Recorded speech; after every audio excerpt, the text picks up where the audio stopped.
Muy apreciados hermanos, es una alegría poder estar nuevamente con ustedes compartiendo en esta oportunidad Hechos de los Apóstoles, capítulo 21. Lo hacemos con el interés y la intención que las experiencias narradas, no en toda su extensión, sean de bendición espiritual para nuestra vida, que podamos extraer de allí aquellos principios que son necesarios para nosotros también en nuestro trajinar por el mundo en este tiempo, aplicándolos podamos completar la obra que Dios ha preparado de antemano para que cada uno de nosotros andemos en ella.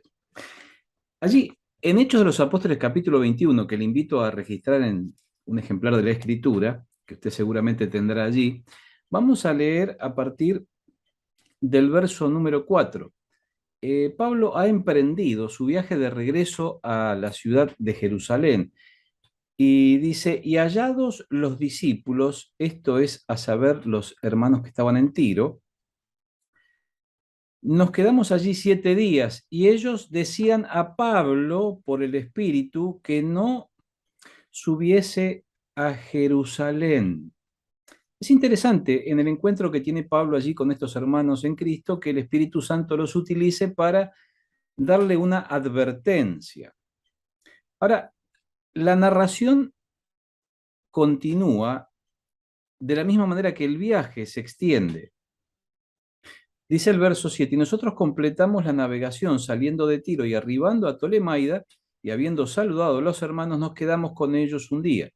Al otro día, saliendo Pablo y los que con él estábamos, fuimos a Cesarea, y entrando en casa de Felipe, usted recuerda en Hechos de los Apóstoles, uno de los diáconos, aquel que en Hechos capítulo 8 le predicó al etíope, y sucedieron cosas tan extraordinarias en aquella oportunidad.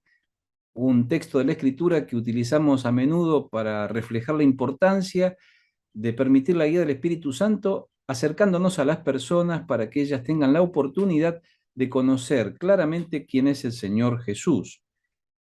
Dice, el evangelista, que era uno de los 7, dice, posamos con él. Este tenía 4 hijas doncellas que profetizaban, y permaneciendo nosotros allí algunos días, descendió de Judea un profeta llamado Agabo, quien viniendo a vernos, tomó el cinto de Pablo y atándose los pies y las manos, dijo, esto dice el Espíritu Santo. Atención, es la segunda referencia a una advertencia que, según el escrito sagrado, procede de la persona del Espíritu Santo. Así atarán los judíos en Jerusalén al varón de quien es este cinto y le entregarán en manos de los gentiles. Al oír esto, le rogamos nosotros y los de aquel lugar que no subiese a Jerusalén. Entonces Pablo respondió, ¿qué hacéis llorando y quebrantándome el corazón? Hasta allí en la lectura de la palabra de Dios. Yo le recomiendo que lea todo el capítulo 21, es sin desperdicio, como seguramente lo son todas las porciones de la Escritura. Estamos nosotros avanzando en la consideración de algunos hechos de algunos de estos hombres que encontramos como personajes célebres en las páginas de la Escritura. En este caso, el apóstol Pablo. Hemos leído sobre 2 advertencias. Seguramente estas advertencias fueron trabajando en la mente y en el corazón del apóstol, y él tuvo que tomar una determinación. No podemos nosotros aventurarnos a afirmar concluyentemente qué hubiera sucedido si Pablo hubiese atendido a estas advertencias. Al parecer, por lo que se nos dice allí en Hechos de los Apóstoles capítulo 27 en adelante, luego del naufragio, es el propio Señor que le dice que es necesario que él comparezca ante César, que vaya a Roma, que testifique de Jesucristo en la capital. Pero en el mientras tanto, mientras él iba realizando sus labores misioneras, sin tener el detalle, diríamos, fino de cuáles eran las instancias que él iba a atravesar, se encuentra en estas circunstancias. De camino a la ciudad de Jerusalén para expresar aquello que él tenía que contar sobre la evolución de la iglesia, pero también presentarse con sus hermanos judíos cristianos. Él estaba pensando, estaba reflexionando seguramente en estas expresiones, hasta que encontramos allí que dice, ¿qué estáis haciendo quebrantándome el corazón? Es cuando recibimos noticias sobre problemas futuros que demostramos de qué estamos hechos. Mire, esta expresión que yo acabo de acuñar aquí tiene la intención de que usted haga un análisis personal de cómo ha sido en distintas oportunidades en su experiencia el hecho de que le han comunicado que en breve usted tendrá que atravesar una circunstancia difícil, cualquiera sea esta. En los días en los cuales vivimos, estas experiencias difíciles se acrecientan. Es decir, hay un sinnúmero de circunstancias que pueden ser ejemplificadas a partir de lo que nosotros estamos compartiendo con su vida diaria. Quien viniendo a vernos tomó el cinto de Pablo. Allí está la referencia al texto que nosotros hemos leído. Agabo le explica claramente que iba a ser apresado. La respuesta del apóstol es interesante. Dice, ¿qué hacéis llorando y quebrantándome el corazón? Pues yo estoy dispuesto no solo a ser atado, sino también a morir en Jerusalén por el nombre del Señor Jesús. Y allí encontramos un indicio. Usted recuerda Hechos de los Apóstoles capítulo 9, en su encuentro con el Maestro, el Señor le dice, yo te voy a enseñar cuánto es menester sufrir por mi nombre. Así que Pablo le quedó bien grabado en su mente que en determinado momento él iba a tener que someterse a la instrucción de parte de Dios sobre el sufrimiento intenso e incluso la experimentación de la propia muerte. En el anuncio se le dice claramente que iba a ser entregado, es decir, que por alguna razón él iba a ser transferido o traicionado. Lo anunciado por Dios o sus servidores fieles finalmente ocurre. Esta es la segunda afirmación que yo quiero regalarte en esta oportunidad. Es importante que prestemos atención a la palabra de Dios cuando estamos leyendo el libro, luego de haber orado y luego de leer en esta meditación necesaria para poder internalizar el consejo de Dios, que tengamos en cuenta que aquello que la palabra advierte y denuncia se cumple. Y que en muchas oportunidades lo que encontramos en la Biblia narrado por personas como advertencias también se cumple. Y que en esta dispensación, en este tiempo, en esta economía, cuando nosotros nos encontramos con hombres y mujeres de Dios que utilizando el libro nos advierten, nos dan su consejo, por lo regular aquello que nos dicen ocurre. Los consejos, aunque bien intencionados, tienen diferentes resultados. Que la apreciación y la afirmación categórica de un hombre o una mujer de Dios haya cumplimiento no significa que en determinado momento pueda llegar a suceder que el consejo encierre alguna dificultad. Cuando Pablo llegó a Jerusalén, los hombres espirituales de la ciudad le recomendaron que se identificara con los judíos. Usted recuerda que había allí una reyerta entre los judíos cristianos y los cristianos gentiles, porque los judíos cristianos querían cumplir con la ley de Moisés y la cabeza de la iglesia en Jerusalén había dispensado a los creyentes gentiles de estas prácticas litúrgicas judías. Así que el gozo y el disfrute de la cristiandad gentil no implicaba el cumplimiento de la ley como era un hábito cultural y también espiritual de los creyentes judíos.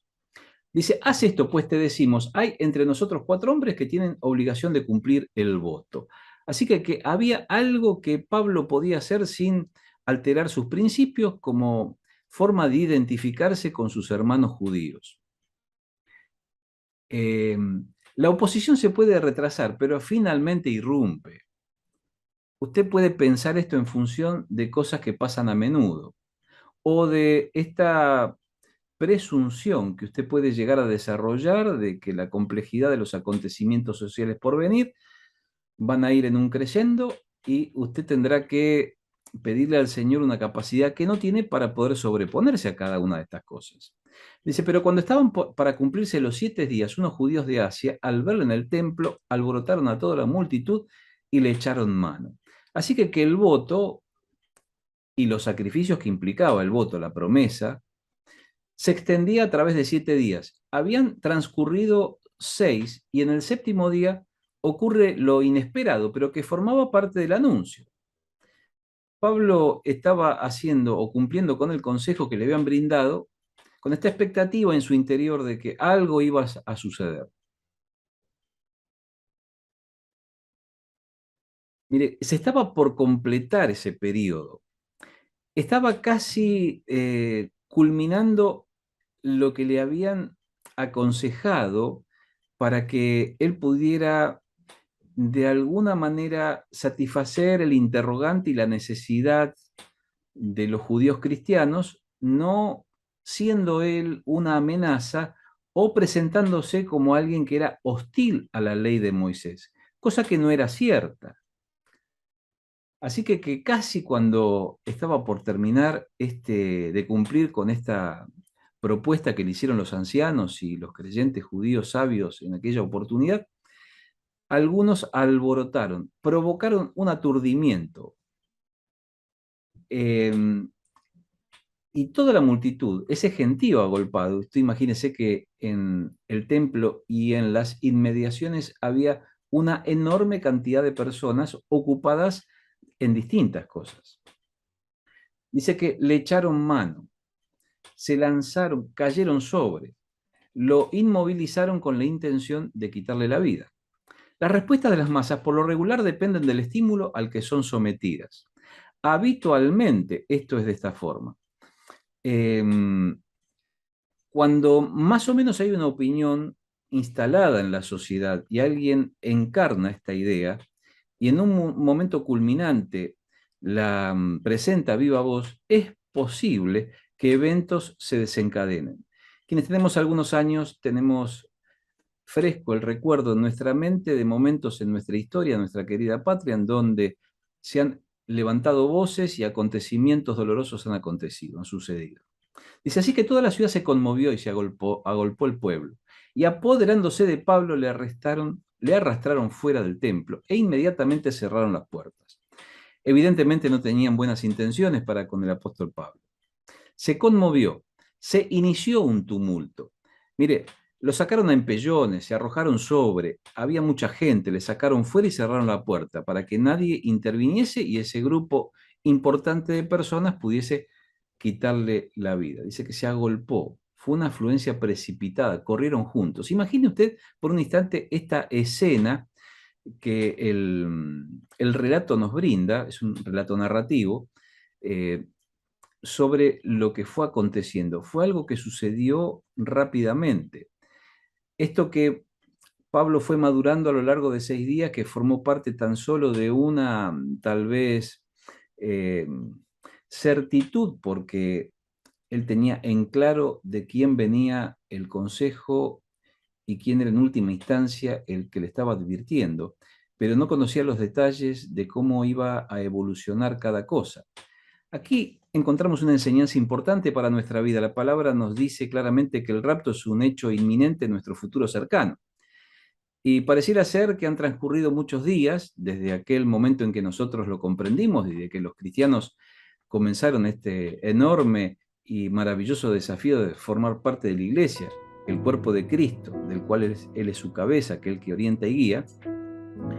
Y estamos allí con esta expectativa, esta incertidumbre, pero cuando las cosas empiecen a desencadenarse, asumirán una velocidad que nos sorprenderá. Y en un abrir y cerrar de ojos estaremos gozando de aquellas cosas que Dios nos ha prometido en los mismos cielos. Se apoderaron, lo sujetaron y le arrastraron afuera, lo llevaron por la fuerza y clausuraron, cerraron, mire, para evitar que alguien tal vez traspusiera esa puerta con la intención de auxiliarlo. Así que terminamos en esta oportunidad. El relato continúa. Esto que le fue anticipado al apóstol Pablo se va a ir cumpliendo en detalle. Él va a ir asimilando cada una de estas circunstancias. Comenzamos con la imagen de alguien tal vez con el rostro apesadumbrado, encadenado, sin saber con claridad cuál era su futuro. Y terminamos con una imagen de un hombre que no había claudicado, que aún tenía sus cadenas, pero que estaba allí seguramente dictando alguna de sus cartas. Los historiadores allí están divididos, algunos dicen que fueron 2 encarcelamientos, de uno él es librado y luego en otra oportunidad futura él nuevamente es apresado y allí experimenta el martirio. No sabemos con claridad, no podemos afirmar concluyentemente, pero sí, querido hermano, en esta oportunidad nosotros podemos señalar con énfasis que qué bueno es que nosotros cumplamos con el propósito, con el proyecto que Dios tiene para nuestra vida y no nos distraigamos con anuncios que nos quitan de la dirección correcta. En este caso, en particular, hay algunos ingredientes que ya para terminar quisiera solamente enunciarlos. Tengo la impresión, y esto es una opinión, y las opiniones son para deliberar, que es como si Dios le hubiera dicho a Pablo, mira, espero de ti momentos en los cuales vas a experimentar dolores diversos, tremendos. ¿Estás seguro de que estás dispuesto a pagar el precio? Pablo viajaba rápidamente al pasado y se encontraba en su recuerdo en aquel momento en que tuvo esa visión que lo encegueció y se le dio esta instrucción tan clara. Él tenía que aprender cuánto debía padecer por Jesucristo y estaba empeñado en no evitar ninguna clase. No quería, diríamos, alterar ese boletín de calificaciones. Él quería que el Señor hiciese toda la obra en él. Si esto implicaba pérdida, aceptaba la pérdida. Si esto implicaba dolores, él aceptaba los dolores. Y como él mismo dijo, si tengo que perder mi vida, estoy dispuesto. Querido hermano, querida hermana, en días de dificultad, como los que estamos viviendo, pero con esta expectativa de gloria, de la proximidad del desencadenamiento de acontecimientos que Dios nos ha prometido y que se han de cumplir, porque cuando Dios habla, cumple lo que dice, que podamos tener esta misma determinación. Y hacerlo no con lamento, con llanto, con zozobra, con angustia, sino con determinación y, ¿por qué no?, con el gozo que el Espíritu Santo coloca en el corazón de aquellos que formamos parte de este pueblo tan formidable, la familia de Dios, la iglesia de Jesucristo. Que Dios bendiga su palabra. Le espero la próxima.